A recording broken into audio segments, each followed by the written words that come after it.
This 7-foot-tall replica of the Statue of Liberty stands in a place you might not expect. It's in the front yard of Diane Huggins, who lives on Main Street in the small Pennsylvania town of Burgettstown. She's a woman who calls herself just a mom, regular mother. But this regular mother has done something quite remarkable. Despite not knowing a single victim or having any personal connection to the September 11th attacks, Diane made it her personal mission to write a poem about each of the nearly 3,000 victims. So now, how many poems have you written? 1,697.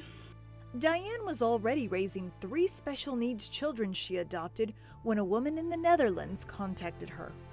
The woman was creating a website for 9/11 victim Greg Sikorsky at the request of his brother.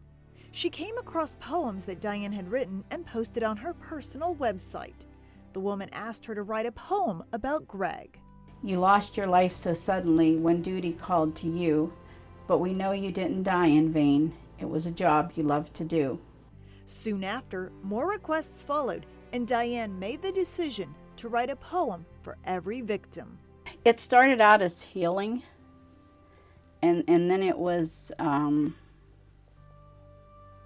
determination to remember each one as I read more and more about them and learned about them. You were known as the man in the red bandana. You never wavered or strayed. Diane saves the thank you notes, the photos, and all of the mementos that have been sent to her.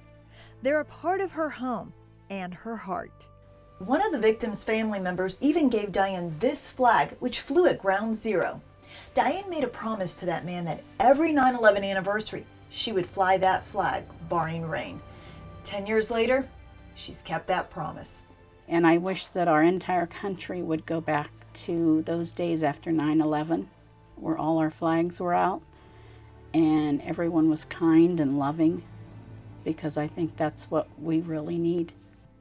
It's no wonder that this mom, who's writing poems about strangers, for the lives you tried to save that day, you're a hero through and through, is the same woman who didn't think twice about putting her patriotism on display.